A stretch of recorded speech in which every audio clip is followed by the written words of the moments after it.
have coordination, networking, mutual support.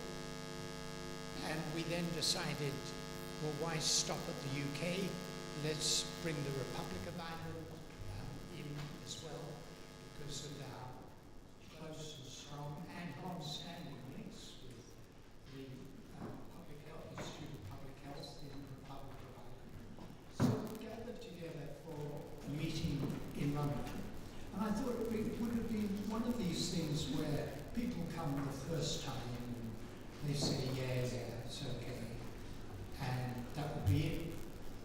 But instead, when tentatively I raised the question, perhaps we could meet again in a year's time, and people said, what, we have to wait a year? No, let's meet sooner. And next time, let's have a theme. So the idea, and then our Scottish colleagues said, we'll do it in Scotland, and let's make the theme early childhood. I couldn't be more pleased. So here we are. We have the theme of early childhood, which is fundamental to health inequalities, what we have called in our various reports, equity from the start, which I named Chapter 4 in my new book, The Health Gap, available probably from good bookshops and somewhere else, but I won't say the name of the online retailer. Equity from the start. I was in the US recently, and as you might know, the US is rather intolerant of the idea of taxation and redistribution. And I pointed out to colleagues there that if you look at a relative measure of childhood poverty, less than 50% median income, the US is jumping along at the bottom of OECD countries. They have a childhood poverty that's higher than Latvia. And I said, forget discussions about taxation, is tax good or bad. Talk about our children. Is there a politician in the land who would say, I don't care about our children? And they said, you'd be surprised. But I think it is something that should unite us from across the political spectrum, the importance of a good start in life. Because all politicians would endorse equality of opportunity. Perhaps paying only lip service to equality of opportunity, but all politicians would endorse that equality of opportunity. But the playing field is sharply tilted. We don't have it. So the idea of taking the right steps to give every child the best start in life surely is something that must unite all of us. So that's the theme of today. We've got an absolutely stellar cast of people involved in today's meeting. So it promises to be extremely exciting. Someone's going to tell us about the hashtag we want to tweet. I think it's on the tables. And the usual stuff that if the fire alarm goes off is for real. Because there isn't, one of the fake things planned. Welcome everybody, and I hope you, like me, are looking forward to an exciting day.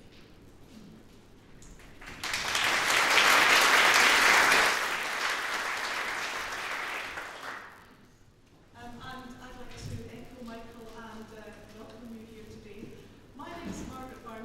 the chair of NHS Health Scotland, and on behalf of NHS Health Scotland and the Institute for Health Equity, we've organised this conference on behalf of the UK and Ireland Public Health and Health Inequalities collaboration.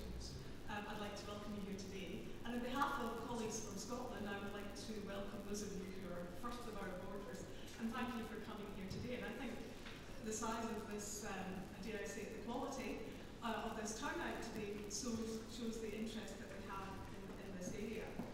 I'm particularly pleased that Michael Wambert was able to open this conference for us. His work and the work of the Institute have been very influential in that focus on the social determinants of health and health inequalities. My organisation, we describe ourselves as the National Agency for Tackling Health Inequalities and Health Improvement, and we put looking at the social determinants at the heart of what we do. Our corporate strategy says it all. We are aiming for a fairer and healthier Scotland. And that influence we see across Scottish governments, local authorities and the public sector as well. So for example, at the moment, Scottish Government has embarked on two major conversations with the public in Scotland. One is about health and one is about social justice. It's how can we be healthier and also how can we be fairer. And of course the two are linked. Fairer Scotland will be a healthier Scotland. Scotland, the focus today is on family diversity of children and young people.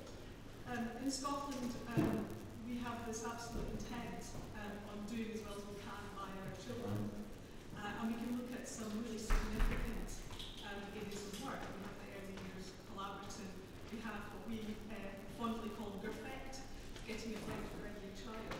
Now these are policies, strategies that are well established, they're Scotland-wide, and they are at scale. So I think we can be, we're not complacent, but I think these are very good areas of work. But I'd like to say, and this is my personal view, that sometimes when we talk about children and the early years of young people, we talk about them because there's an emphasis quite rightly on child protection and prevention. We talk about them as though they're detached, as though they're isolated from their families. Now, of course, we know that's wrong. It is the families, whatever the shape, size, scale, or however it's made up, it is families are the environment in which children live, grow, thrive, or not. We cannot have children who are thriving if our families are facing adversity that they cannot cope with. So I welcome this look at families that we're going to have today. So that's really the purpose of today, to look at family adversity, to look at children, early years and young people. It's bringing us together in this room, and as I say, what's represented in this room is fabulous bank of knowledge and experience to share what we know and also what we know about what works and what we're all doing to look at those issues that are facing our families and our children. So, with no further ado, we've got a really good and interesting first session to start us off with. And what we're looking at in this session is the evidence about drivers and impacts of child diversity. When I almost forgot, if you are tweeting, and we would like you to tweet about this. I don't do it myself because I'm one of these late adopters or dinosaurs when it comes to technologies. But I do absolutely understand the reach and the importance of social media, so please do this. And it's #FamilyAdversity. So looking at the evidence about drivers and impacts of child diversity, and to start us off, we've got Dr. Dorothy Watson, who's the Associate Research Professor at the Economic and Social Research Institute of Ireland. And Dorothy's going to be talking to us about family economic vulnerability in the Great Recession. We've got about 90 minutes. Each of the speakers are going to speak for about 20-25 minutes, and there'll be an opportunity for questions at the end of the meeting. So, over to you, Dorothy.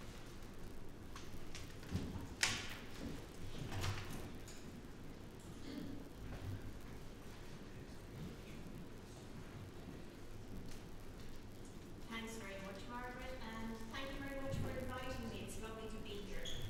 I'm going to be presenting some work that I've done with my colleagues on the Growing Up in Ireland survey, which, like the Growing Up in Scotland survey, is a longitudinal survey of children. And as you probably know, in Ireland we had a very, very severe recession, and it's kind of a bit sad to be saying this, but from a research point of view, that provided a wonderful opportunity to look at the situation of families as a result of the recession, who was affected particularly badly, who escaped being badly affected, and what impact did that have on children's socio-emotional well-being. So that's the general topic I'm going to be talking about. And my colleagues are Bertrand Matron, Chris Whelan and Jamie Williams, also at the ESRI in Dublin. I probably don't need to say much about the importance of child poverty to this audience. We all know that it's significant, not only because it has an immediate impact on children's well-being, also because it's been shown in research to have longer term effects, and because of that it has implications for society more generally in terms of the future of the economy, future demand for public services, and it's also very important in breaking the cycle of disadvantage. So the kind of set of questions I'm going to be looking at is how has child poverty been affected by the Great Recession in Ireland, and what were its consequences, and what can we learn about poverty, vulnerability dynamics in particular? You know, is it worse to have been persistently vulnerable? What about children who were vulnerable in the first wave and aren't economically vulnerable in the second? And what about children who become vulnerable, the family becomes vulnerable as a result of the recession? So I'll just talk briefly about the data and measures, what I mean by economic vulnerability and how we measure the dynamics of that, the consequences for children's socio-emotional development, and then the conclusions and implications. As I mentioned, I'm going to be drawing on the Growing Up in Ireland survey.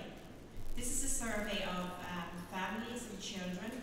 There are two waves and two cohorts. The first cohort, the older children, were born in 1998, and they were first interviewed in 2007, 2008, and right before the recession hit, when the children were 9 years old. There were 7,400 families still in the survey from that group at the second wave when the children were 13. So for the older children, we're talking about the age range 9 to 13. For the younger children, they were born in 2008, and the families were interviewed when the children were 9 months old, when they were infants. The first wave of this survey was in the field right at the time the recession was striking. So I'll show you how that pans out in terms of how it compared to the unemployment rate in just a moment. But that's an important thing when you're comparing the two cohorts, that for the second, the youngest group of children, the recession had already begun by the time we interviewed them in the first wave. They were interviewed again then when the children were 3 years old, a number of years later. When I talk about economic vulnerability, it's a specific way of looking at childhood disadvantage. It concerns the family, and we're not relying simply on an income measure of poverty, because when you have a very dramatic fall in incomes overall, you can have a funny thing happening with income poverty, whereby the rate doesn't seem to increase because the threshold collapses as well. So we don't rely just on income in trying to identify those families who are vulnerable. We also bring in other indicators, in particular whether the household is jobless, that is, none of the adults of the household are in employment. And the second thing we look at is economic stress, whether the household has difficulty making ends meet. And we use a technique called latent class analysis just to identify which families are vulnerable in both ways and in both cohorts. This just shows the timing of the fieldwork in relation to the recession, and it basically reiterates in graphic form what I've just described. You can see that the recession struck was beginning in the second quarter of 2008, if you look at the unemployment rate, but increased very, very rapidly from the fourth quarter into 2009, began to stabilize a little bit, tapering off, leveling off by the time of the second wave of interviews, and then it wasn't until after this, towards the end of 2012, that you started to have a fall in the unemployment rate as well. And the unemployment rate is going to be particularly important for families, for children, because work is the main source of income for households, of course. And you can see here that for the, I hope that looks bluish up there, but for the older cohort of children, the 9-year-olds, the bulk of the interviewing was completed before the recession began, whereas for the younger children, they were already being affected by the recession by the time we started interviewing them. So how did economic vulnerability change, first of all? I'm going to show you the results for the first and second wave for the two cohorts. For the 98 cohort, that's the older children, it was 15% in the first wave, 19% for the younger children, the 2008 cohort. And the reason for that difference is that the recession was already affecting the younger cohort by the time we interviewed them. in the second wave, the rate of family economic vulnerability had increased to 25% for both groups. And as I said, the difference is mainly due to the timing of the first wave. So when we look at dynamics then, you'd expect, of course, because there was such a big increase in vulnerability, some families that were not vulnerable in the first wave are going to be vulnerable in the second wave. But did any families manage to move out of that situation? Perhaps by getting work, by improving their situation during the recession. And then we go on in the next part to look at the impact of the different patterns. So when we talk about dynamics, were the same families vulnerable? Was there any movement out? We know there was movement in because the percentage increased. There was persistence, and there was also movement into vulnerability, which we call recession economic vulnerability, families that were drawn into that situation as a result of the recession. But there was also some movement out of economic vulnerability. Transient vulnerability is the label we use for that. Families that were vulnerable in the first wave but managed, despite the recession, to move out of economic vulnerability. And this is what the dynamics looks like.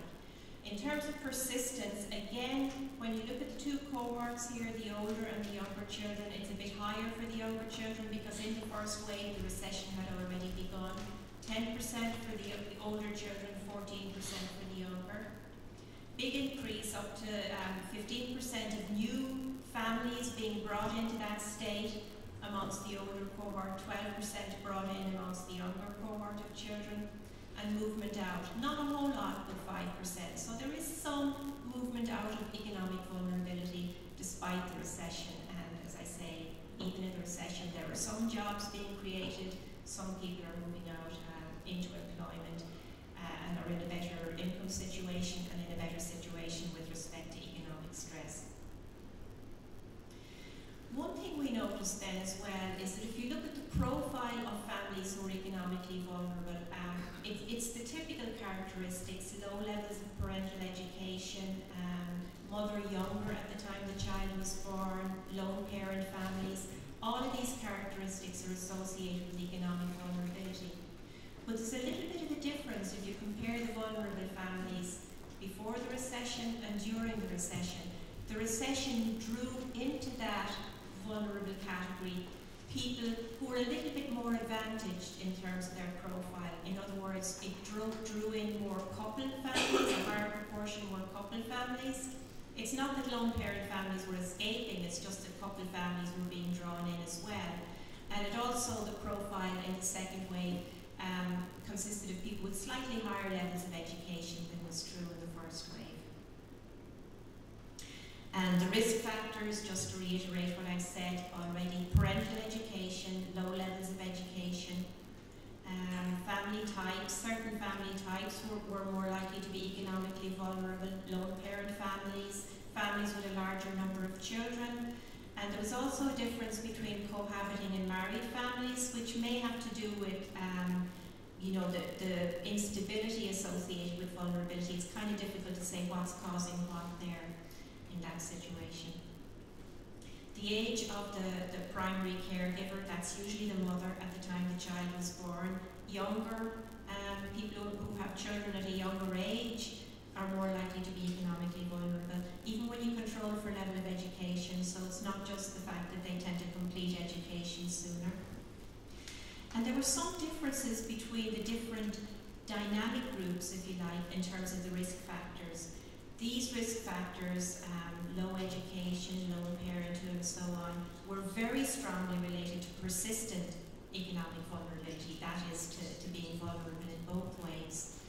There was a weaker association with recession vulnerability, that is, to the households that were brought into vulnerability during the recession. As I mentioned already, they tended to have a more advantaged profile in many respects. So they were a more advantaged group, for instance, in terms of family type, in terms of education, than the group that had been economically vulnerable in the first wave. In terms of consequences for children, I'm just going to focus here on children's emotional and behavioural well-being in the second wave. And this is based on the Strengths and Difficulties questionnaire of Goodman et al. And this This particular scale is designed to assess things like emotional health and problem behaviours among children and young people. It covers emotional problems, conduct problems, hyperactivity or inattention, and peer relationship problems. And the questionnaire is completed by the child's mother or primary caregiver. And we use this to identify the group who are most at risk of socio-emotional problems, the worst 10% of scores. So overall, for both cohorts, we're talking about 10%, the 10% of children who have the greatest challenges in this area.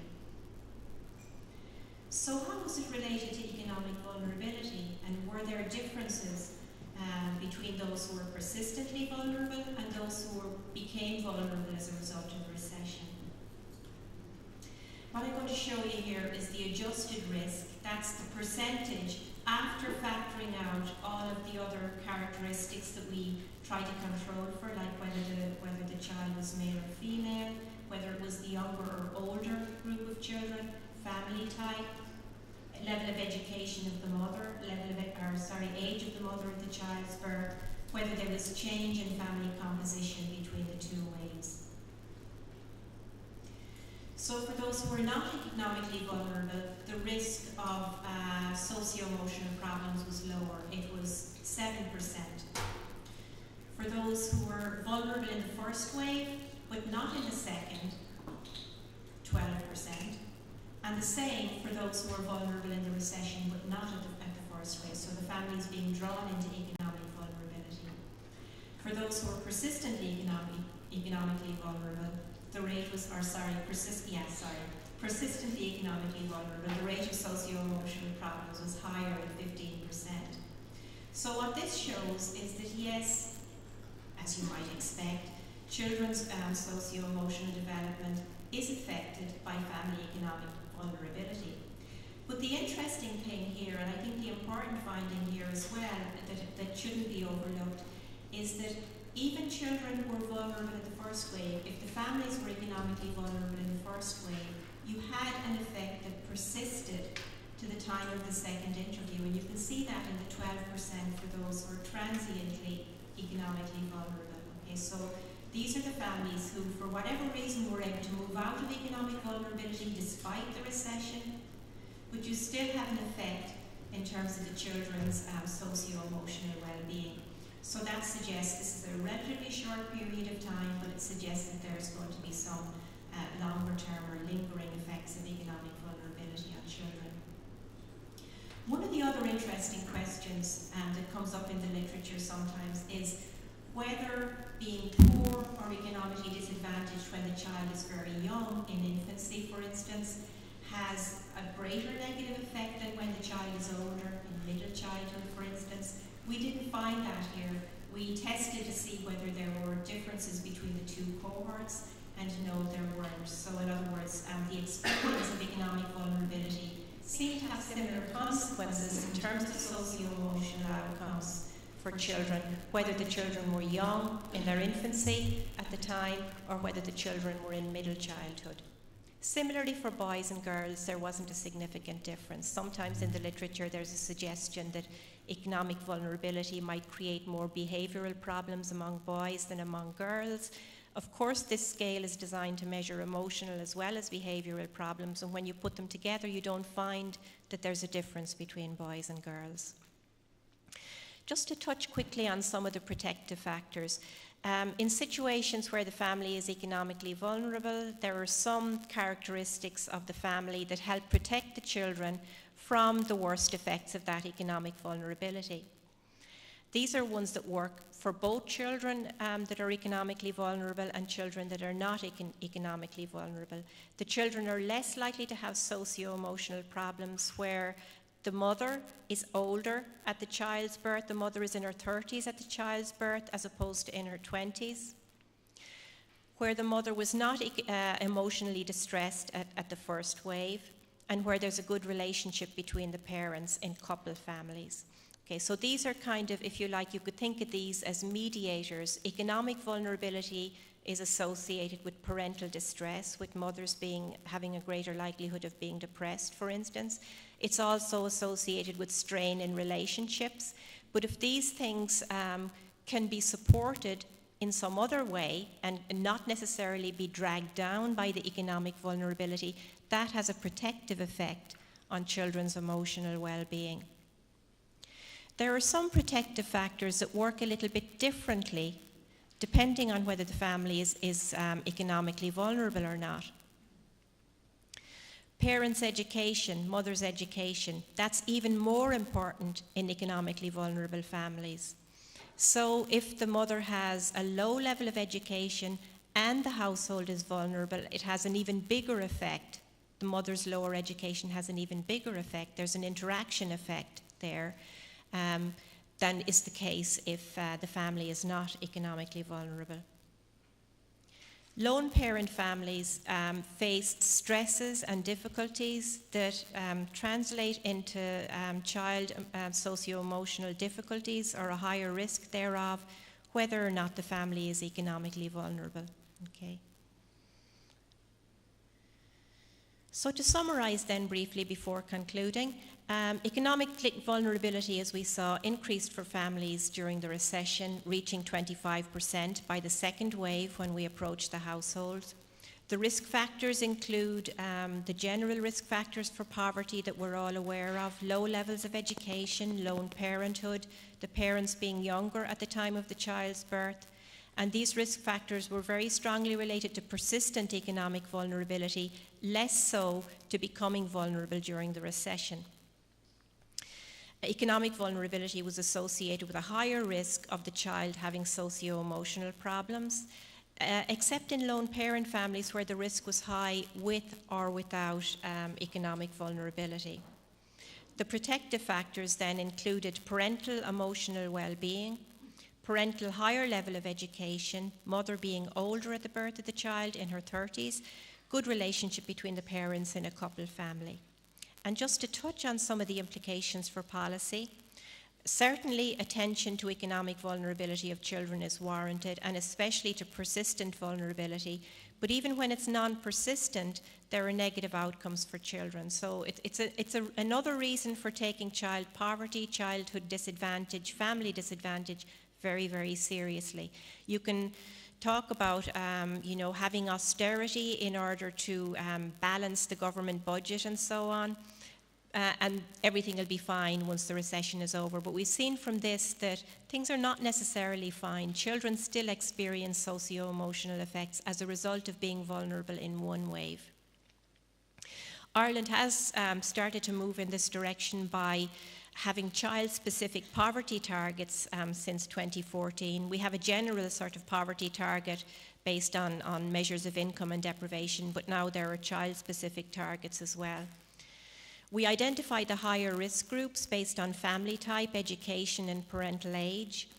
And we saw that a broader group became vulnerable as a result of the recession. So that and the fact that we've identified the risk factors suggests that the policies need to address a wider range of issues than just income, for instance, not just income support for families, but also issues such as childcare and housing, because you have a larger group of people brought into that vulnerable category as a result of the recession.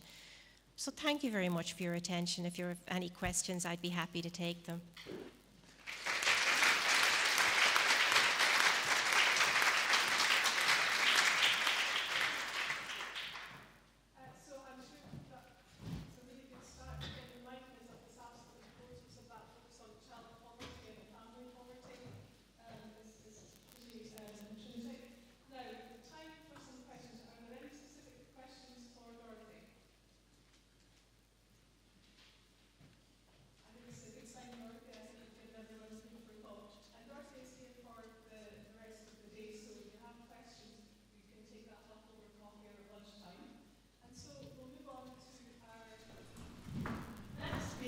Who is Professor Mark Bellis. Mark is the Director of Policy Research and International Development for Public Health Wales. He is also the Chair of the World Health Organization Collaborating Centre for Violence Prevention, and he's the alcohol lead for the UK Faculty of Public Health. And Mark's going to be speaking to us about the relationship between ACE and adult harming behaviour. So over to you, Mark. Thank you very much. Thank you to the organisers, and it's a real pleasure to be here and have the opportunity to speak. So I'm going to talk about essentially the long reach of childhood into adulthood, premature mortality. I'm going to mainly focus on the title, but also I want to talk a little bit about what the repercussions are, not just for protecting children and encouraging healthier childhoods, but for picking up the people that we missed in that process and recognising some of the impacts it has on them. And then maybe a little bit draw on that about some of the responses and what we might think about. So, adverse childhood experiences. Felitti coined the phrase in the States some years ago. The idea being that adverse effects happen during childhood. We get neurological and immunological problems developing after that. That leads to social and emotional problems in children. They adopt health-harming behaviours, largely as coping mechanisms, also being involved in things like crime. We get then from that, from the alcohol and drug use, things like non-communicable disease, disability, low productivity, and a big cost to society and early death. And that's the sort of, if you like, the ACE pathway. What's actually happening behind that? First of all, there is a critical element in the first 2 years. Babies' brains grow from about 25% of adult size to 80% of their size in the first 2 years. Vast neurological development. But that also continues, and there's a refinement of the neurological processes far greater than happens in later life, all the way up and through adolescence, where people are learning things like empathy, how to control emotions, how to fit in society. So what happens then, I want to try and show you, is very important. So is how we respond to it. One of the things is this, maybe this is the easiest way of conceiving it. So if you think of even a young child and the idea of this flight or fright response, so there's a threat, their body responds, tensens, and then there's an exhaustion and a recovery period. But where you expose people to chronic stresses through adverse childhood experiences, I'll talk about those in a second, then people get trapped and develop at a higher level. You can't run a system or a body at a high level of threat without wearing it out more quickly. And that's the way these people's children's bodies get set, and I want to talk about what the consequences of that is.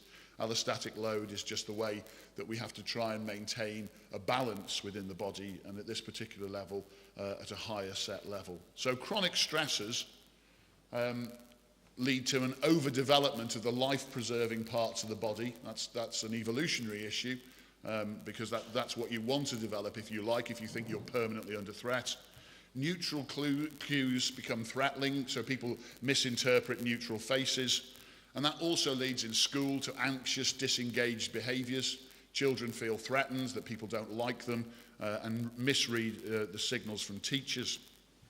So, what are ACEs? Well, there's a variety of different definitions, but the ones I want to talk about here: physical abuse, sexual abuse, domestic violence in the household, not necessarily parental separation, but some of the problems, and you heard about that in the last talk, that lead up to that conflict between parents, emotional abuse and neglect, and then in the household, chronic exposure to heavily depressed, suicidal family members, people with alcoholic problem, incarceration, and a major drug use problem. So they're the ones I'm going to talk about. This is a study with WHO I was involved in, about 10,000 people across different countries. And I just want to quickly show, because this is physical violence. So this is experienced by people before they were 18. So nearly 1 in 5 children across those countries, Eastern European mainly, have experienced those, a variation between countries. And if we look at these are the levels: 18% physical abuse, over 7% sexual abuse, and so on and so forth. These aren't small numbers at all, okay? So, but maybe that's Eastern Europe. Well, it isn't. This is England. This is a similar study, slightly different. I'll talk about that in a second. Physical abuse, about 15%. We're now looking at people of a different age group. We'll come on. Sexual abuse, 6% of children, some sort of sexual abuse. Again, retrospective studies, these, so I'll talk about that again. Domestic violence, 13% exposure, 24% parental separation, much higher. And then these figures for the others. So what's the consequences? Well, I'm comparing here people who had 4 ACEs, 4 of those, compared to those who had no ACEs. And we're looking at the adult population. They're twice as likely to report being binge drinkers, 3 times more likely to report being smokers, 5 times more likely to report having started having sex under 16, 7 times more likely to report being involved in violence in the last 12 months, and 11 times more likely to have reported ever having been incarcerated or used problematic drugs. If we can convert those into the population levels, which is relatively easy to do, and say, well, let's say we stopped ACEs. Well, stopping ACEs would reduce, by these models, smoking by 16%, early sex by 1/3, 60% of drug use would disappear, heavy drug use, only 15% of binge drinking and 60% of violence. That's if you just take out the impact of ACEs. We're doing similar work with some additional work added onto that in Wales at the moment. It will be out in the next 4 or 5 weeks, but very similar effects. And the only one that we've talked about so far is smoking, again 6 times higher, more likely to be an e-cigarette or cigarette user, which would equate to 24% of the smoking in the population. Of course, if you have those sorts of factors, they're going to lead to non-communicable diseases. The ACE studies that we've done in the UK and some other countries, as opposed to ones in Eastern Europe, looked at people up to the age of 70. So we can look at some of these things which haven't been looked at elsewhere. Now, I haven't got much time, so all I want to point out is the end of this. This is effectively a sort of survival curve, and these are the major diseases, and all these curves show is how many people haven't developed one of these major diseases by the age of 69 years old at the end. And the take-home message here is, if you've got 4 ACEs, then only 20% of the population are free of a major disease, if you like, by the age of 69. If you've got 4 ACEs, then it's 50% are still free of ever having one of these major diseases or reporting one. So if you think about the long-term consequences of childhood on the long-term impact on health services, I think this starts to show. Now, I could show you some graphs for death or mental health, but I just want to link it in with deprivation because that's come up already. So ACEs are a part of inequalities. People are 3 times more likely to have suffered 4 or more ACEs if they lived in the deprived fifth of the UK than in the most affluent one. So there is if you like, a continuum. But if we just look in deprived communities, there is still a difference. So in deprived communities, those who experience more ACEs are still more likely than other deprived individuals to smoke, to have alcohol misuse, early sex, premature ill health across the life course. We've got lots of things telling us about what we do about this. So these are some of the international ones we've been involved in: Sustainable Development Goals, end all forms of violence against children and torture of children. But we still have, on a European basis, our best estimates, about 10% of kids sexually abused during childhood, and about nearly a quarter, just over a fifth, physically abused at some point. We've got lots across the countries that are here of programs in place, and I'm going to talk about those. People in the room know a lot more about them, that are supposed to be in place to protect our children. But while I can't go into it in detail, I think this is a sort of summary from the NSPCC's pulling together of child abuse. And we look at deaths, okay, relatively small. But if we look below that, sexual offences, 23,000 in the UK recorded by police. Going down to victims of violence in childhood, 250,000 in a year. And below that, 5% of children estimated sexually abused, and around 1 million experienced high levels of abuse and neglect. So if we're looking at the figures, we have, despite plans in place, vast numbers of individuals with vast repercussions across the life course. 3 in 5 people describe child abuse and neglect as common in the UK. Our focus tends to be at the top end, which is abuse and prevention and safeguarding, but I'm not sure we do the things on the population level about prevention at the bottom end of this pyramid. There are things we can do, with caveats I'll talk about. These are some of the programs that we can learn from, if not implement, things like nurse visiting, which we know has some impact on child maltreatment and prevention. Recent tests in the UK bring some of that into question about how valuable it is here. Parenting programs reduce child maltreatment, reduce parental stress, improve parent-child relationships. Things like preschool enrichment programs, again, can help with child maltreatment and actually have long-term impacts, including improving employment later on in life. And screening programs, such as things like SEEK, have quite good evidence bases when they're employed about identifying and training up frontline clinicians to better identify some of these issues and even be involved in prevention. When we're talking about universal services as opposed to these particular types of programs, we actually know very little about how effective they are, and I think that's a major gap because it means that we look at these particular programs and we're not capable of attaching a value or judging how we should improve the universal services we already have in place, and I think we need to address that. We need to work in collaboration. This is a model programme from London by NAP, and I just want to show you as an example. It's an intervention, I think, with 5-year-olds in schools. So the cost of the intervention in the year is at the top here, £132. Now, if education pays for that education-based intervention, it takes 5 years for them to recoup the cost, £135 in the second column. However, if you look at the advantages across the whole system, criminal justice, social, victim and health, then £125, it nearly pays for itself across the system within 1 year. So if you work and assess and evaluate on a multi-agency basis, the returns are actually quite quick. The returns also spread across generations. This is ACEs and teenage pregnancy. So starting having sex under 16, 5 times more likely if you've had 4 ACEs than if you've had none. As a result, you're 5 times more likely, and this is a study which looks across a few generations, to have been pregnant under 18, and 4 times more likely to have had your first child by the age under 18.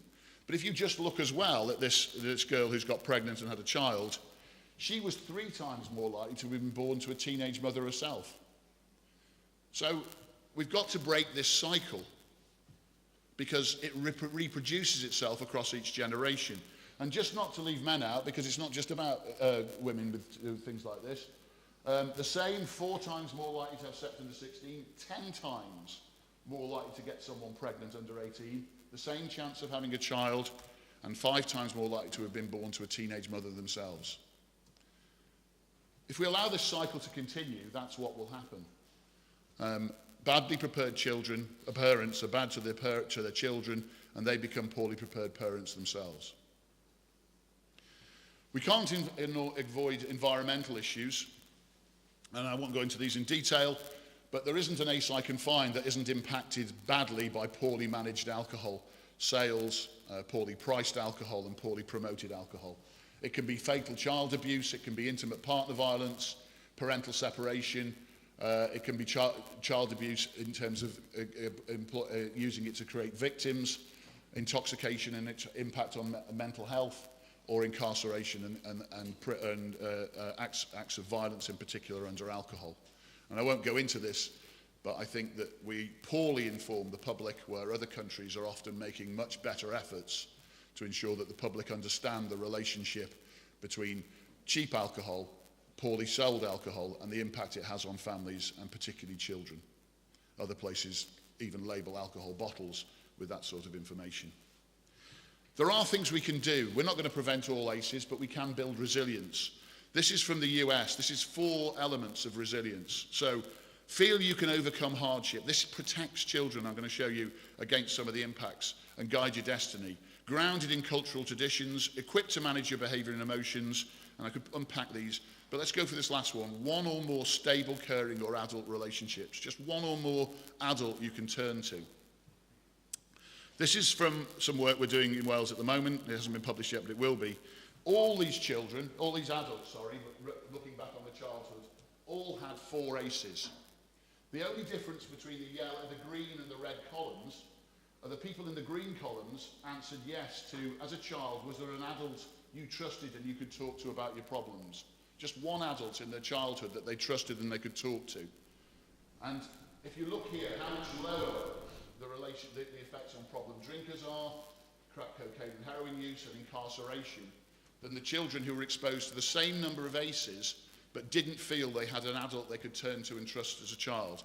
And one of the questions I'd ask is, when we measure everything else about children, how often do we know how many of our children have at least 1 adult they can turn to somewhere in their life?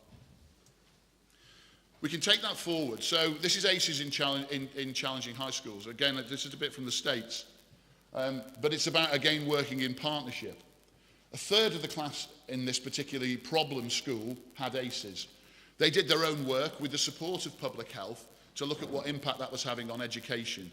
Best predictor, it turned out, of health, attendance and behaviour at school was ACEs, nothing else.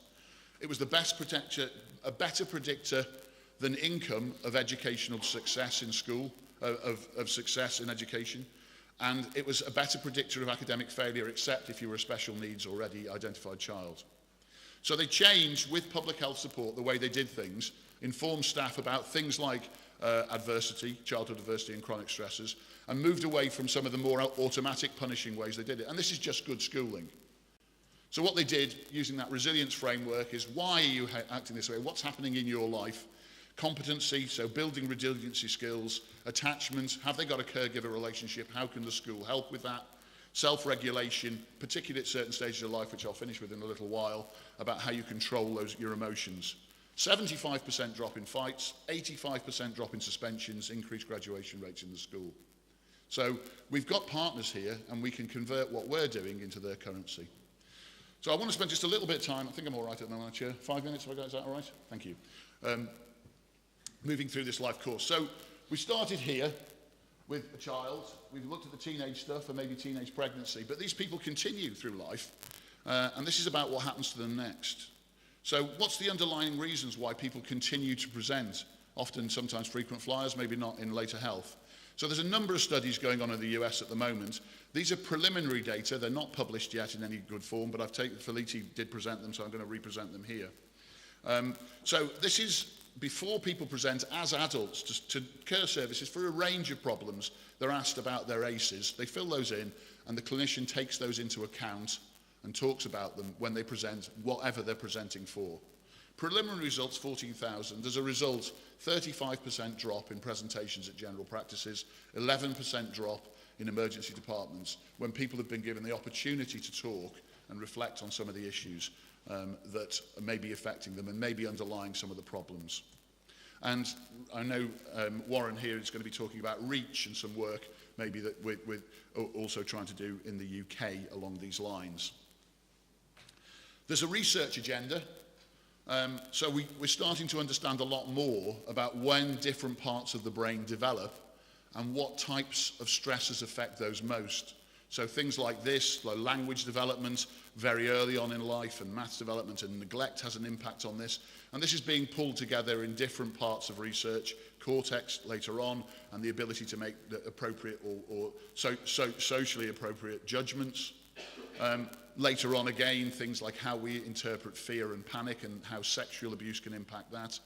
And if we miss those or something goes wrong, we get a development of one part of the brain, as I said, more significantly, and the whole system changes in the way that it can work.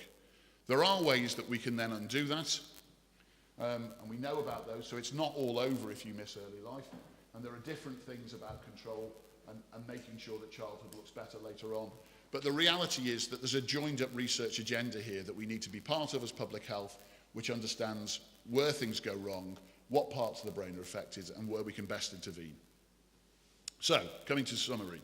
This is the adverse childhood experience. We know more that things actually happen, and I'd say that now before birth as well, epigenetic effects. But we're paying an awful lot up here in terms of non-communicable disease and crime. And I think we have a choice. We can all continue to spend an awful lot of money mending broken adults, or we can think about how we build stronger children. But to do that, we do have to move some of this money down the continuum. And of course, we need to get the environment right in terms of alcohol and other pressures, which make it an ACE-promoting, if you like, environment. So in summary, adverse childhood experiences are a major cause of non-communicable disease. There is benefits not just to public health or health, but to social, educational and criminal justice sectors for starting people on the right life trajectory, and the benefits are obvious. ACEs are an identifiable part of the health and economic benefits from good parenting, and I think it's really important that we can attach values, and we can attach actually empirical values to good parenting. Childhood adversity should be a consideration, I think, across the life course, because we've got prevention, we've got resilience, and then we've got inquiry later on about how we respond to that. Environmental factors like alcohol are critical. Tackling ACEs will help reduce inequalities in health and well-being. They're part of that bigger story. And I hope there's an emerging research agenda about how we can best invest to do that. And there's also the issue, I think, that if we fix these things once, then not only do we have a benefit within that generation, but there's a potential that that benefit passes across different generations. And while we can look for complicated solutions to some of this, I mean, one of the things I hope I'd like to leave is that I think if we better inform parents about some of these relationships, they're going to make better decisions about the life course for children at early stages. Thank you very much.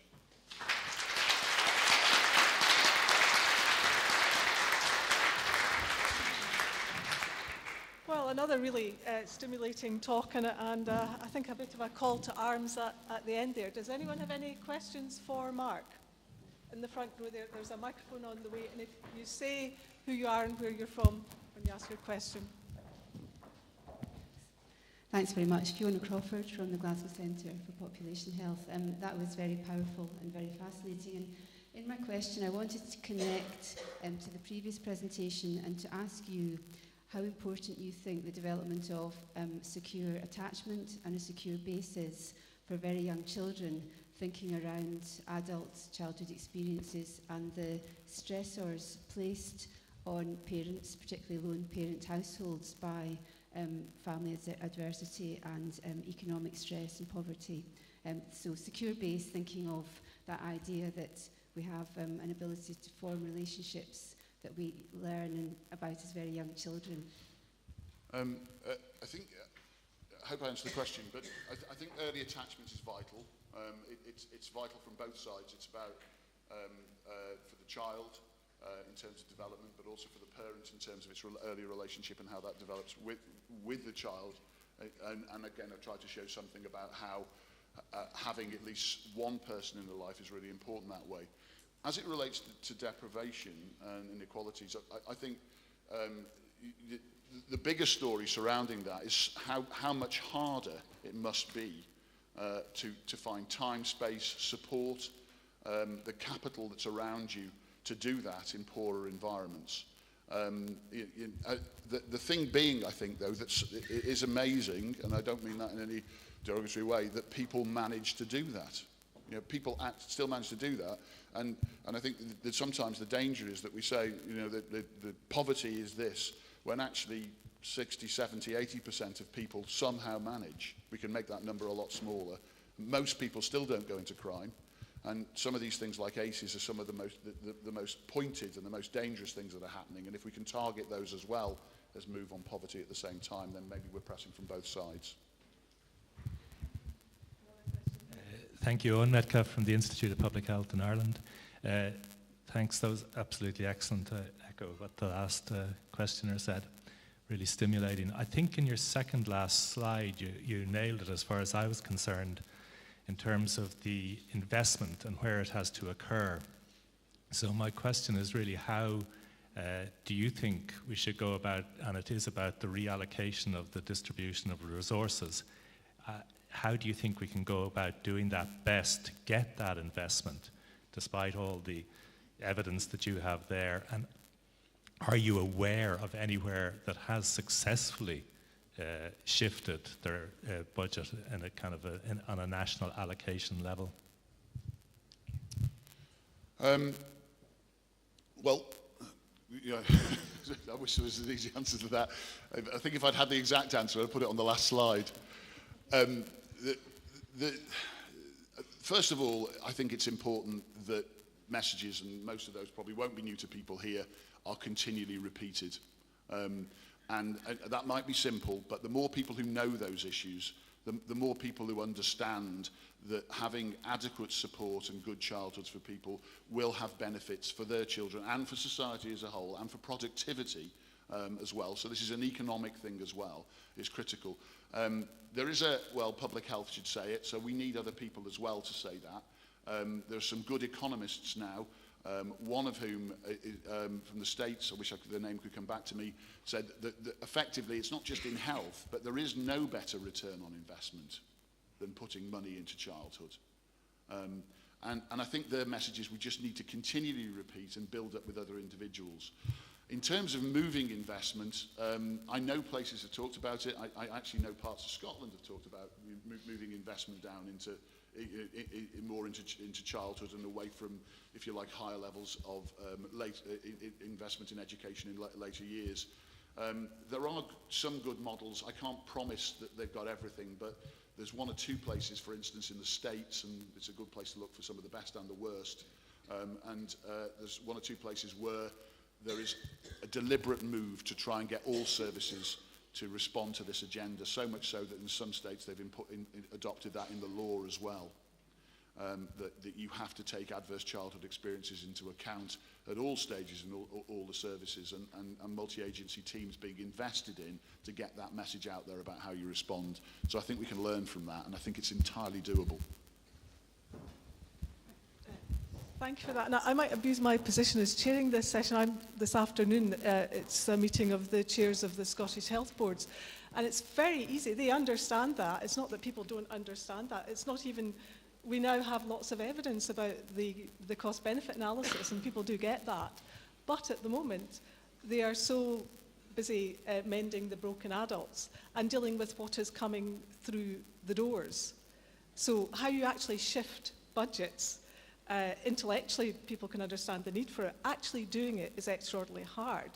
And I think therefore, and this is a personal view, that will only happen because we in Scotland haven't done any better than anyone else in terms of making that shift.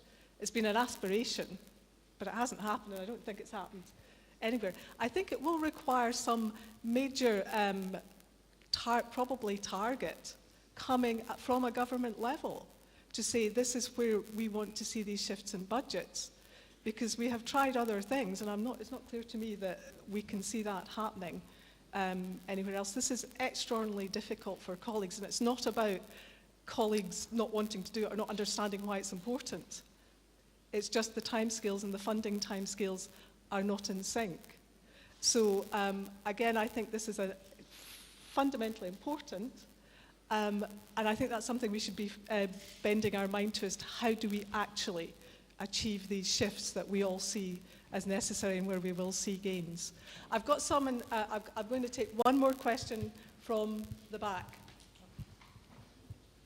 I'm sorry, we've got lots of questions here, and I think we'll perhaps be able to bring them up in the next session where there's a panel session.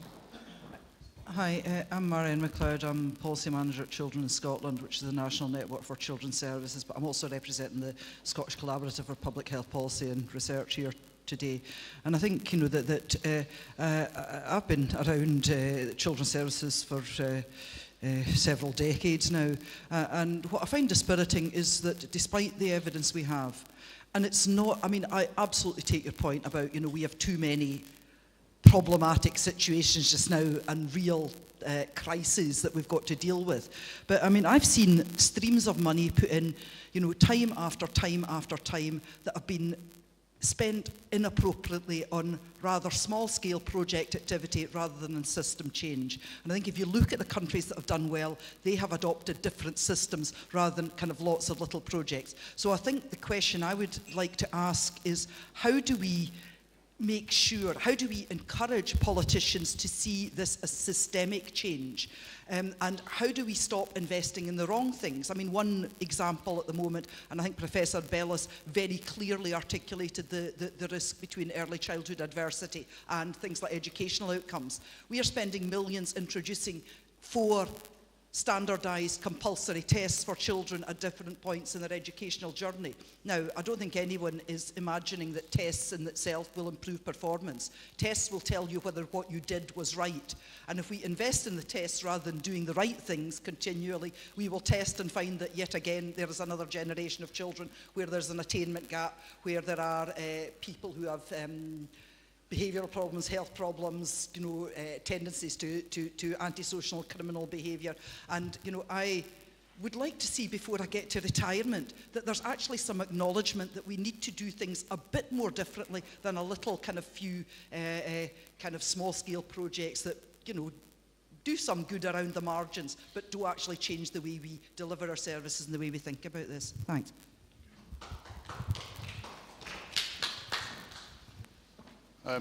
Well, I think I'll start from where I said before, but I'll build on that. I think that the big change is that, I mean, politicians, if they're going to they need to feel that they've got the support from the public, and it is a responsibility to get these messages out there so people understand why that change is needed. That's not easy, but the more people who understand, the better the consensus and the better the understanding for political decisions. Systemic change, other areas are recognising that a whole variety of things are not sustainable, and the approach to health we have and a variety of other things is not a sustainable approach. It needs to be framed in that particular way. We've got to stop things at the beginning, and I think one of the problems we have, and I'm not going to say this is the only answer to your question, but for systemic change is we've got to stop looking at little tiny programmes here, there and everywhere, and then thinking this one might work, this one doesn't, many of which are never scalable in the first place. And when they're then taken away, then that just creates a gap, it creates frustration, and we've got to have much more of a focus on understanding how we can change universal services. And I know that's motherhood and apple pie, but actually it's not very well supported by the academic agendas we have. We've got lots of things on little programs about whether they work or not, but as I tried to say there, if I was trying to put a value on improvements from generic services across a whole raft of things, I'd find it very difficult to do from the literature. So there are additional advocacy tools, and I know that's not an ideal and a new an immediate answer, that we can generate, and we should generate, about making sure we lead understanding from the perspective of countries that have universal services. Understand the values they have, understand how we can redirect those. We can make the case with the public and to politicians, and I think hopefully we can get a bit of change that way. Thank you everyone for that. I think we've obviously got a lot to talk about here and some ideas about where we should be going forward. And so for the last session this morning, we're very fortunate to have Tam Bailey, who will, I think, be well known to Scottish colleagues. Tam is the Children and Young People's Commissioner for Scotland. Since he's been in that role since 2009, and it's his duty to promote and safeguard the rights of children and young people. Okay, thank you, Margaret. Is my mic on? Yeah? Okay, thank you. And thank you for the invite to speak today. This is the eve of the International Children's Day, the celebration of the adoption of the UNCRC. So I'm going to tell you a little bit about my role in the UNCRC. Incidentally, does anybody know what World's Day it is today? Sorry? It is World Toilet Day. Who got that? Give that person a clap.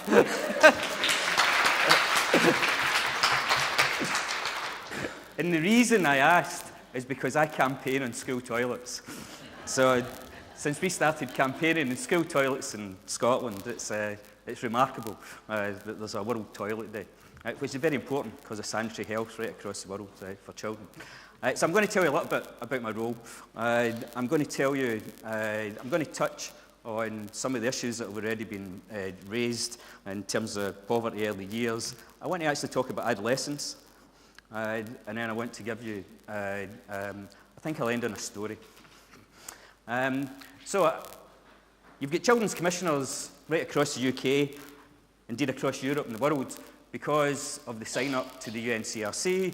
It makes you subject to scrutiny of the UN committee every 5 or 6 years. We're right in the middle of the UK's reporting, and they always ask or demand that countries have an independent human rights institution which is focused on children and young people. So I'm in the privileged position of being the Children's Commissioner for Scotland, and along with my UK colleagues, we form part of the reporting process to the UN committee.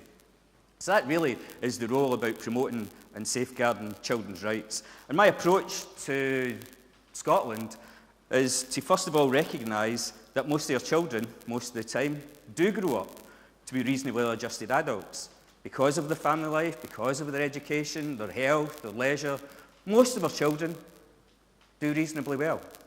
And one of my jobs is to try and get people to see that in providing for our children in those positive ways, we're actually all playing a part in the realisation of children's rights, of helping this country and the rest of the UK to live up to its international obligations in terms of UNCRC. And the reason that's important is because I think that recognition about the involvement, about the responsibility, the joint responsibility of the delivery of UNCRC helps us pay attention to where we could and should do better. And just to bring life to that, one of the criticisms, the persistent criticisms of the UK from the UNCRC is that we have very weak legislation in terms of protecting children from violence. So in the rest of the UK, we have reasonable chastisement. Here in Scotland, remarkably, we've got justifiable assault as actually written into our law. So we quite rightly get criticised for that, and credit to Ireland for actually taking the decision to legislate against violence against children. Now, the reason I say all of that is a bit of my plug, because we've got a report coming out tomorrow which actually demonstrates that if we paid attention to that recommendation of the committee in terms of legislating violence against children, we would be a less violent society. So the figures that Mark has just shown would actually have an impact. And we've got meta-analysis of a literature review that does a meta-analysis in terms of what impact does legislating in terms of violence against children have on those societies where they have it. And quite frankly, there's less violence against children, and the longer you have it, the more it goes down. And thankfully, we're very grateful for Sir Michael Marmot, who's done the foreword to it. So I'm not allowed to talk about this. But it's coming out tomorrow. There's no press here, so I can get away with that. But back to the point, which is awareness and understanding will help us pay attention to our international obligations. But of course, we have the flip side of that. In fact, that's the whole focus of here today, about adverse childhood experiences.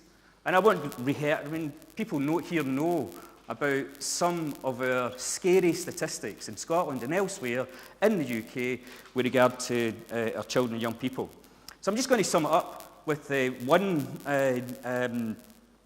stat, which was there was some modelling done 2011 by NSPCC. And what they did was they looked at available information, and the estimate that they came up with was that around 26%, 1 in 4 of our children are born into circumstances where there's domestic violence, we would call it domestic abuse in Scotland, substance misuse, or mental health problems in the parents. 1 in 4. So that's the extent of the adverse childhood experiences that generate the kind of figures that you've just so eloquently heard from Mark. So I want to talk about some overarching issues. I'm going to start with poverty. It's been mentioned, and just to remind us of where those figures are at. So in the UK, we've got about 3.7 million children who are in poverty. That's about 1 in 4. That's going to rise if current economic policies are followed, and it'll go up to 4.7 million. There's all sorts of other estimates in terms of the impact of different policies, which are actually generated by the government. So it's not that the government don't know about this. And so when I'm part of the reporting process in Geneva, and the committee members from elsewhere in the world, they are perplexed, puzzled. Why does the UK tolerate such high levels of poverty in its children? And I'm afraid some of the answers it's about political choices. So in the same way that we're talking about the kind of choices that our institutions have to make with regard to bending the spend and making sure that they spend in earlier intervention, we have the levels of child poverty in the UK as a result of government policy choices. And I say that about all governments. This isn't a slight on our current government. Well, it is a slight, but it's not just to get at that current government. It's all governments. And the last thing I'll leave you with on the poverty side is that we have targets in terms of child poverty. 2020, the eradication of child poverty. It's laughable to think that we are here in almost 2016 and our poverty figures are rising and not declining, with all of the impact that's been so ably demonstrated today. I want to talk about another I should say the reason for mentioning all of that, of course, is that it will dampen any measures that we take, because the evidence is overwhelming at an international level of unequal societies generating children whose cognitive capacity is impacted by the time they start school. That's some of our own GUS findings, which I'm sure are replicated, are replicated in Ireland. That it affects their educational attainment. So we've got differential educational attainment depending on whether children come from poor or affluent societies, affluent families. It affects their job prospects. It affects their mental well-being. So this is why it's so absolutely fundamental that we get our society to be a more equal society rather than the very divided society. And we're just behind the United States, by the way, in terms of those figures on mental well-being. However, there's hope. And my hope is early years.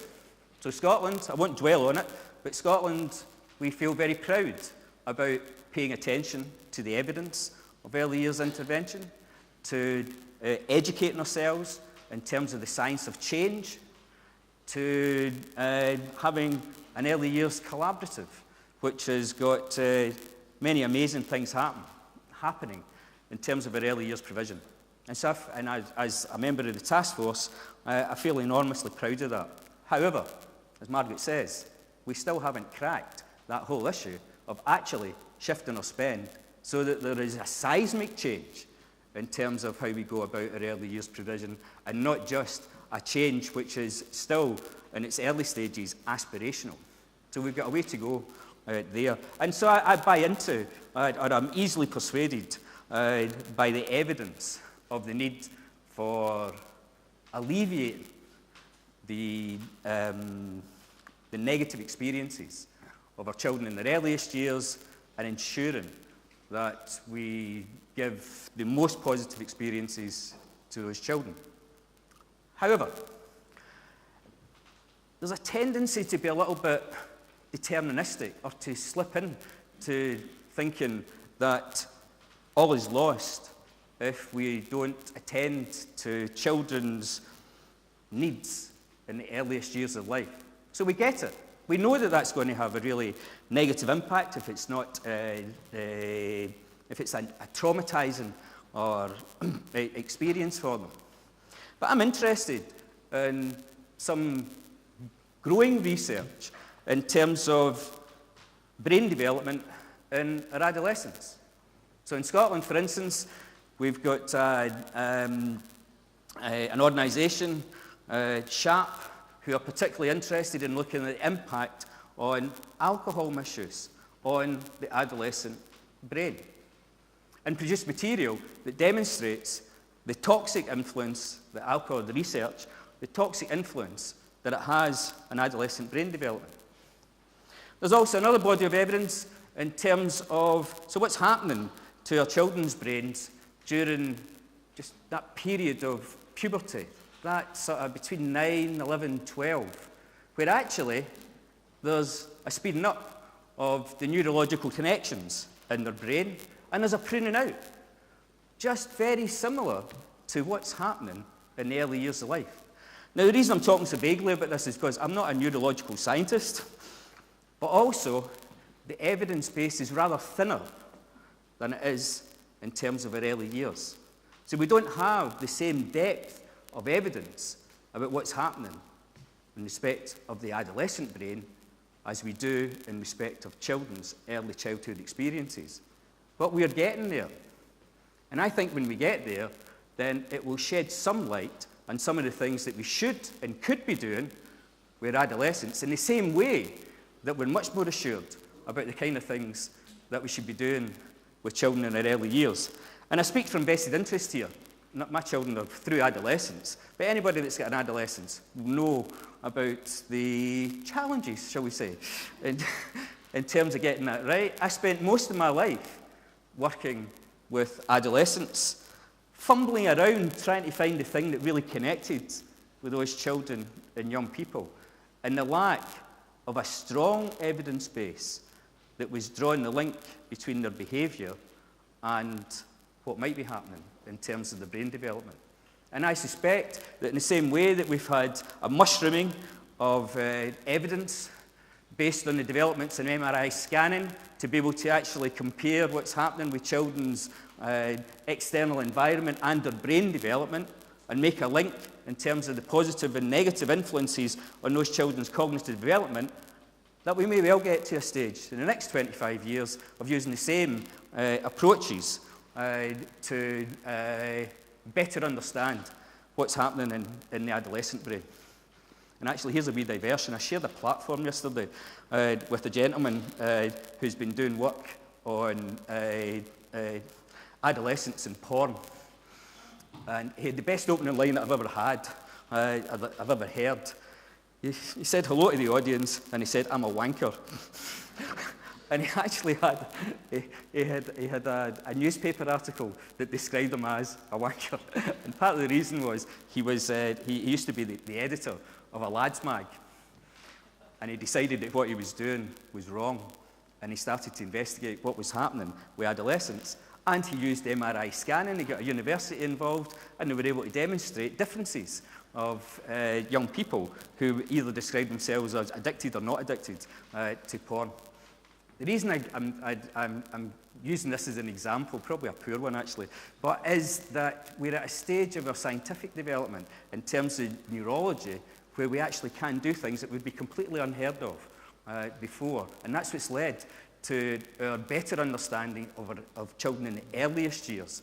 And I think there's development that we should be looking at in terms of the adolescent years. And of course, there's differences in terms of males and females. And in fact, we've got very long-standing research in Scotland, or driven from Scotland, not coordinated from Scotland, the health and behaviour of school-aged children, which is very stoutly defended, or very stoutly funded through Health Scotland, which produces remarkable insights to the behaviours of our adolescents. And in fact produces really strong gendered messages in terms of the behaviours and the kind of public health interventions that we should be considering for males and females. And I have to say, I think that we don't pay sufficient attention to our interventions in that sphere when we're looking at how do we influence young people's behaviour. And I said I'd give you some stories. Before I do that, I'll give you two pieces of research which I like. And I like them because they take a contrary look at the world. The first one is actually produced about 10 years ago, just less than 10 years ago in Scotland, when they were looking at looked after children. So we looked after children. We've got more reports than probably any other group of children that tells us about all of the negative things that happened in those children's lives. It tells us about all the negative outcomes. This report, produced by the inspection agency, said, okay, what about those children that do well? What can we learn from those young people who've been looked after who do well? And they produced a whole report on good news stories of children who'd been looked after. And if I tell you that the overwhelming thing that came out of that was the quality of relationships that those youngsters had with someone during their care experience. A bit like you'd said, a stable adult. And so I'm going to give you a quote just to sum up that bit of the research. And it said, this is the youngsters talking, the good thing was, because the relationship I had with my social worker, he knew me really well, he understood my nature and what was going on for me and what kind of place I would respond to best. When I first went there, when I got out of the car, they walked away from me, and I mean the amount those two gave me, the amount of trust they gave me was unbelievable. Now, if our 2-year-olds could maybe articulate that trusting relationship, maybe they would say something very similar. So we've got some messages in research about the kind of things that may turn children's lives around. And the other piece of research I want to just highlight, it's one of my own pieces of research, but hey, we were interested in children who said that they wanted the same chances at school no matter how rich or how much money their families had. So we weren't interested, again, in producing another report that tells us that poor children don't do well. We've got dozens of reports that tell us about that. What we were interested in is, what about those children who, despite their traumatising circumstances, do remarkably well? What about those schools who, despite the areas, the socioeconomic areas that they serve, do remarkably well? So we were in a very privileged position. We were able to get information that wasn't in the public domain from Scottish Government. We got some very clever people in to do analysis on that, and who then identified a cohort of schools who were performing remarkably well. And we were also familiar with research that's produced by Ofsted in England, where they looked at schools that were doing remarkably well. And they managed to identify a number of characteristics in those schools. The first one was about the leadership, the quality of leadership in the school. Second one was about the commitment to continuous professional development of the teachers. Third one was about the actual quality of the teaching itself. And the fourth one was the quality of interaction between the pupils and the school in terms of their participation in the school, their sense of agency and being able to impact on their learning environment, the kind of learning which they would respond to. We would call it participation in school decision-making, but there was something there about how they were regarded as, if you like, equal citizens in that school environment. So once we had identified this cohort of schools in Scotland, we had some researchers go into the schools. Don't talk to any of the teachers, just talk to the young people. These are schools that are doing remarkably well from poor areas. What's happening? And sure enough, one of the key findings that came from that was relationships. The sense of the pupils, the young people in that school, feeling that they could exert some influence on their school environment. Just through the young people. We weren't talking to the teachers. So all of that leads me up to my story. Okay, and this is a story about a guy called the Great Regurgitator. Anybody heard of the Great Regurgitator? He is famous, by the way. Right? He's appeared in Britain's Got Talent, and he's also appeared in the American version of America's Got Talent. But I met him before he was famous at that time, but he hadn't appeared in these shows. So I was driving, I had a job where I was trying to get people into employment, young people who were either from care or from who were homeless. And there was a programme on the radio, and the Great Regurgitator was getting interviewed.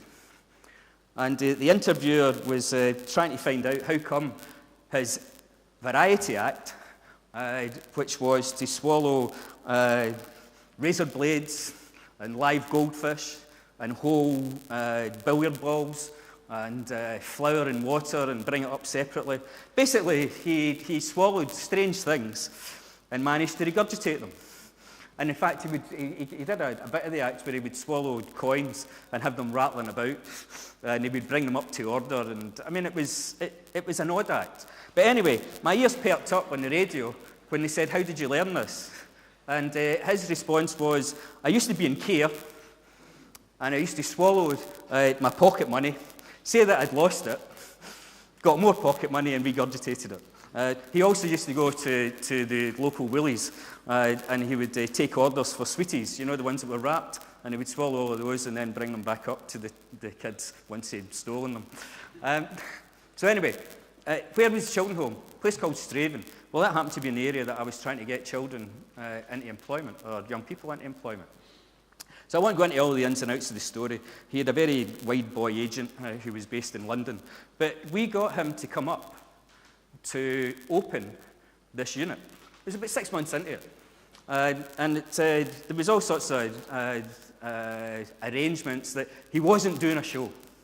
He used to do it all over the world, and it would cost you £1,000 a time to hire at that time. He wouldn't do the show, but he was interested in coming back to his home area to do this kind act, or this honour of opening the show, or opening the unit. And so I contacted people that used to care for him. In fact, there were 4 people, 4 main people, 3 matrons and 1 matron, as they were called, and one gentleman. And we managed to get 3 of them to come to the opening. And the only one we couldn't get to come was the male care worker, in fact, was closest to him. And he provided him with follow-on accommodation when he left care. He bought him his first spangly jacket when he was doing his, developing his act. And he meant a lot to him, but he was too ill. He was in Manchester and he couldn't make it along.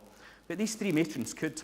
And I still remember picking him up from the airport and taking him to the place where he was going to do the opening. And the 3 matrons came to the top of the stairs and he went to pieces. In a nice way.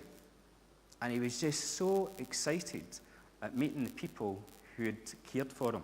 So excited, in fact, that he instructed me to go out and buy some billiard balls and flour. And so impromptu, he did an act. But the thing that counted for him, he stopped his act halfway through.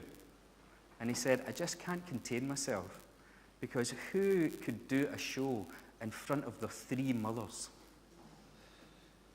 And so that crystallized for me the importance of relationships, the importance of us making the link between what's happening in adolescent brains and what's happening and what we know about attachment, and what we know can maybe, just maybe, turn the corner for some of the children who have experienced early adverse circumstances. Thank you.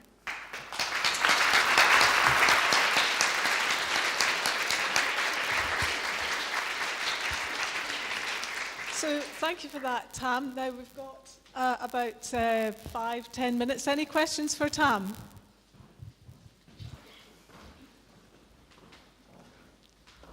Okay. Oh. There's a microphone on the way.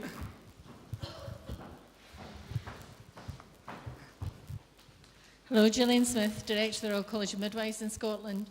And I suppose that's about attachment. Yeah. And I'm absolutely fascinated with the work that Bernardus and NSPCC have done with the young offenders in Pullman Prison in taking their children in so as they can build up those relationships. And so in doing that, I think that they can rescue these young men in the future and how they care for their children. I don't think there's any way that we can underestimate the value of attachment. And I've got a mission, I'm going to say a mission in my last year before I retire, is that I think after women birth their babies and we dispatch the partners in the husband's home, we must stop doing that, because they are part of the attachment and they need to be there for that caring, loving relationship so as they can be solid people in the future of their children. Okay, absolutely.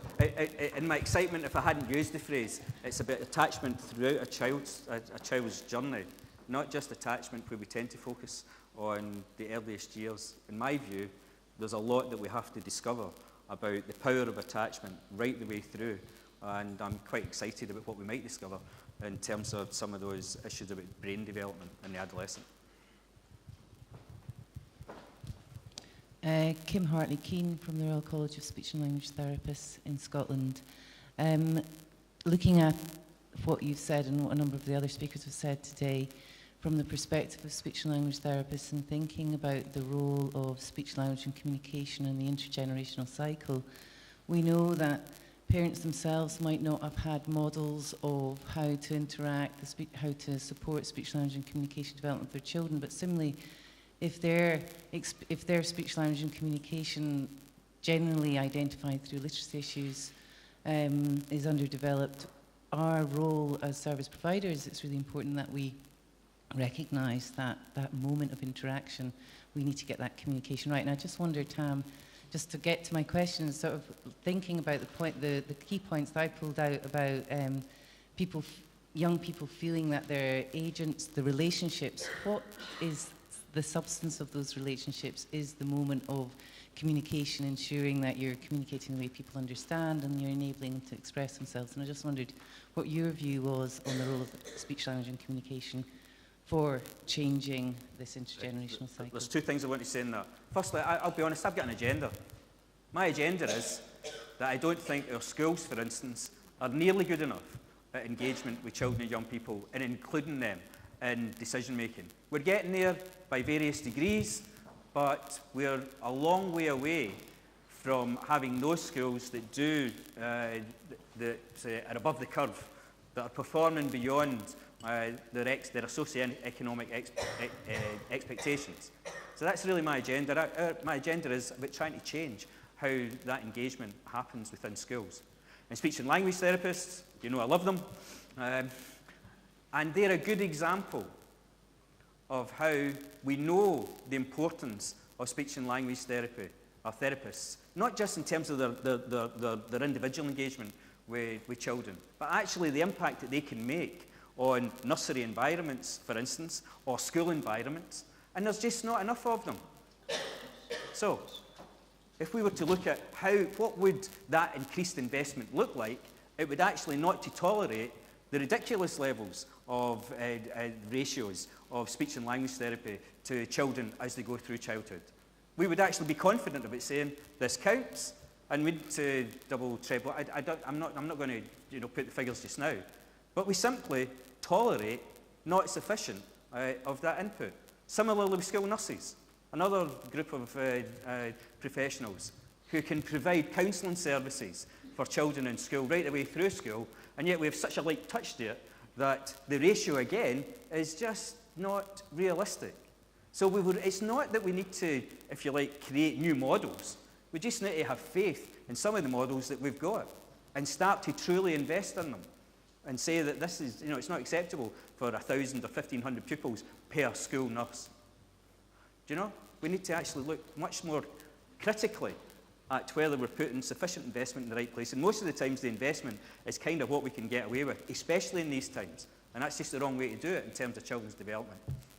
Well, anyway, that's a bit of a rant, that one. Time just for a couple more questions and a last word from Michael. Yeah, just a quick one. Kate O'Flaherty from the Department of Health in Dublin, Ireland. So, and on a personal level, I'm a parent about to embark on adolescence, so that's a very interesting area for me. I'm really enjoying the focus on the positives. What are the protective factors? What are the things that we can do well? And I suppose just in terms of young people of that age now interact with each other a lot through social media, and we hear a lot about the negative side of that. So I'd be interested, I suppose, very quickly in terms of your view of how we might use social media, or if there are things that are, I suppose, that you would see positive about that in terms of some of the building capacities of people at that stage of their lives. Okay, my starting point on that. I don't have time to tell you about the consultation that I was involved in, which was a right blether, but that actually was the genesis of looking at working in terms of attainment and poverty. First thing is involve young people and ask them, get their views, and let's not, if we're looking at how do we engage with young people in terms of social media, they're the experts. So, we've got a ready pool of knowledge and experience. Let's just tap into it and feel more confident about tapping into it time and time and time again. Have them round the table.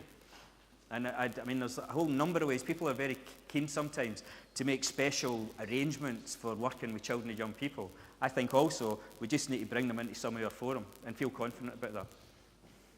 I've got one more down there, and I'm conscious other people have their hands up, and I'm sorry, but we're running out of time. So Fiona Crawford, GCPH. I wondered, Tam, if you think that the Children and Young People's Act and the introduction of the named person is really going to help our efforts. And secondly, the introduction of a new universal healthcare pathway with its increased contact points in pregnancy and then throughout young baby and young children's lives. Could you just say something about that? Yeah, named person, not everybody here will know about named person, but essentially it's, there's a way of I would say we don't talk enough about it as an administrative arrangement, to be honest, in terms of who's got which agencies have got responsibility for children at which age. Crudely speaking, it's health for under fives, and for over fives, it's education, as characterised really by health visitors and guidance teaching staff. and we're legislating on it, legislating that these responsibilities will be carried out. I don't think that's much different from what we actually have right now. The key thing is about a statutory requirement to share information. And that statutory requirement to share information is probably the most contentious part of that. So in terms of named person, then I'm an absolute believer in the principle of it. I think a lot of how well it works will be about how specific some of the guidance is in our particularly troubled areas.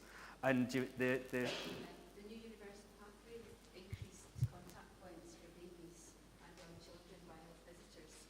And just thinking about this adverse childhood, and sticking to positive. Yeah, the answer is yes, absolutely. You know, we've got the contact points that we've got because we've got the staff that we've got. And if we actually start to pay much more a European model, that in fact, in terms of much more routine, regular contact between family with the family unit, absolutely. That's kind of what I was trying to allude to, which is we know a lot of the things that really count. We just don't put sufficient investment in them. And I recognise the problem. You know, we are trying to deal with people as they come in the door right now. But we need to get much stronger. And it doesn't all come from the same budget, do you know? So shut a prison or two, and then we can actually divert money. And it's only central government that can do that. So you can't do it at a local level. This is a very Scottish thing, but we deal with things through our community planning partnerships. But there are certain things that the government could and should be doing to access, to allow access a bigger pot of money that comes from elsewhere. Okay, so I think I'll thank Tam for his contribution. Will you be here for the rest of? I'll be here for the rest of the morning, absolutely. So if anyone wants to speak to Tam over coffee, so thank you, Tam. Thank you.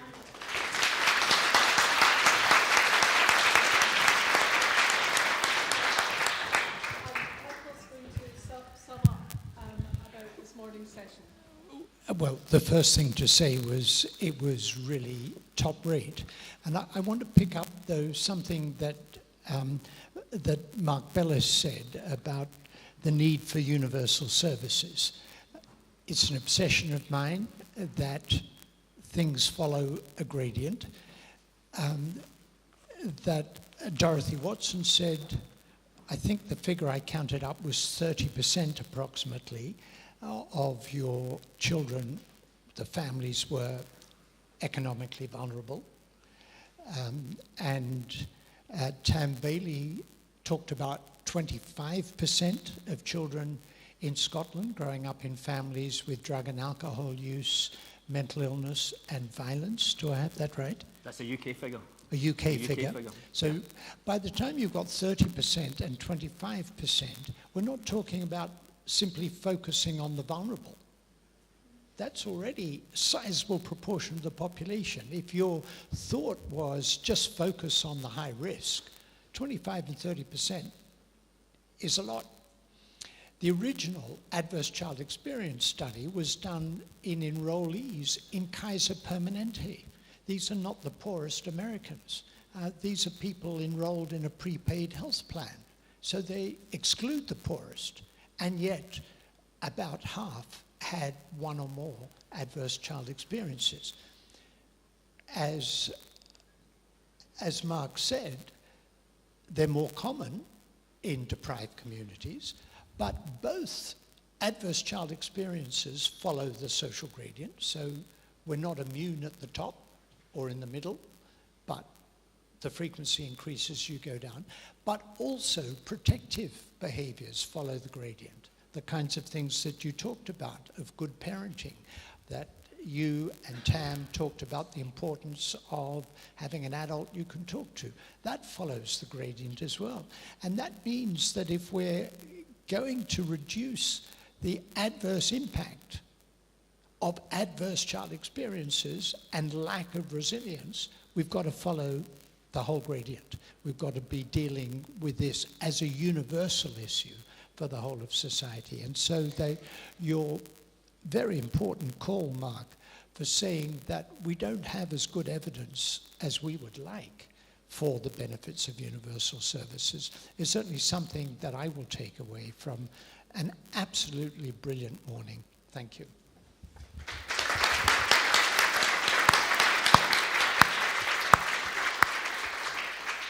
I would echo Michael's comments. We're breaking now for coffee, which is downstairs as before, and I would urge you, and I'm sure you'll all be going to having some great conversation, but I would urge you to be back here at about 12, as near to 11:30 as we can manage it. Okay, thank you.